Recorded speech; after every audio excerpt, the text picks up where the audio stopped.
Sir, ஒரு additional DGP விஜிலன்ஸோட ஆபீஸ்ல hard disk திருடு போகுதுன்னா உங்கள் ஆட்சிக்கான அவமானம் இது. விஷயம் கிடையாது. நீங்கள் முதல்வராக இருந்தாலும் உங்கள் கண்களில் மண்ணை தூவி விட்டு 5 ஆண்டுகளாக மின்சார வாரியத்தில் ஊழலில் ஈடுபட்டவர்கள் எப்படி ஆதாரங்களை அழித்திருக்கிறார்கள் என்று பாருங்கள்.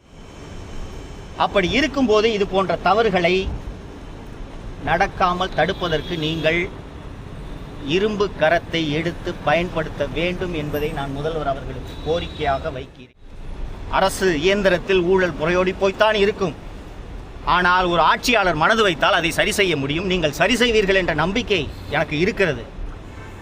உங்களோடு பணியாற்றக்கூடிய அதிகாரிகள் உங்களுக்கு இந்த உண்மைகளை சொல்லாமல் போகலாம். சொல்லியிருக்கிறார்களா இல்லையா என்பது எனக்கு தெரியவில்லை. சொல்லியிருந்தார்கள் என்றால் மின்சாரம் என்னைக்கு டிரான்ஸ்ஃபார்மர் ஊழலில் சென்னை உயர்நீதிமன்றம் சிபிஐக்கு விசாரணைக்கு உத்தரவிட்டதோ அன்று மாலையே அன்னைக்கு அந்த அலுவலகத்தில் ஆர்ம்டு கார்டு போட்டிருக்கணும். அன்னைக்கு நீங்கள் போடலனாலும் நீங்கள் சார்ஜ் எடுத்தோன்னே போட்டிருக்கணும்.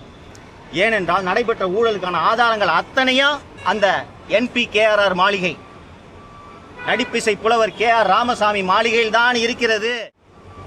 அந்த மாளிகையோட 2 வாசலையும் ஆர்ம்டு கார்டு போட்டு ஒருத்தர் உள்ள நுழைய விடாமல் நீங்கள் தடுத்திருக்க வேண்டும். இஷா அப்துல்லா அவர்கள் சார்பாகவும் மாலதி அவர்கள் சார்பாகவும் தமிழக முதலமைச்சர் திரு விஜய் அவர்களுக்கும் சென்னை மாநகர காவல்துறை ஆணையர் திரு அமல்ராஜ் அவர்களுக்கும் இந்த நடவடிக்கையை எடுத்த காவல்துறை அதிகாரிகள் அத்தனை பேருக்கும் எனது நன்றியை தெரிவித்துக் கொள்கிறேன். இந்த புகாரை பற்றி விரிவாக மாலதி அவர்கள் பேசிட்டாங்க. அதனால் நான் இந்த புகாருக்குள்ளே போக விரும்பல. நான் இன்றைக்கு உங்களை சந்திக்க வேண்டும் என்று நினைத்ததற்கான மிக முக்கியமான காரணம், தமிழக மின்வாரிய அலுவலகத்தில் திருடு போன அந்த 18 ஹார்ட் டிஸ்க்குகள். இந்த விவகாரத்தில் நமக்கு தெரியாமல் ஏராளமான விஷயங்கள் நடந்து கொண்டிருக்கின்றன. திரு செந்தில் பாலாஜி அவர்களை காப்பாற்றுவதற்காகத்தான் இந்த ஹார்ட் டிஸ்க்குகள் காணாமல் போயிருக்கின்றன என்று நான் வெளிப்படையாக குற்றம் சாட்டுகிறேன்.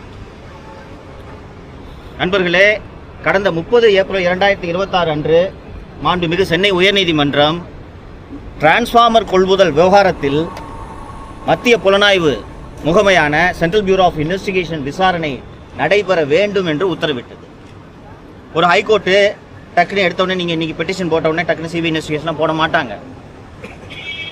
சீஃப் ஜஸ்டிஸ் தலைமையிலான அந்த டிவிஷன் பெஞ்சு இது மாநில அரசு விசாரிக்க கூடாது என்பதில் கன்வின்ஸ் ஆகி ஒரு உத்தரவை போடுகிறார்.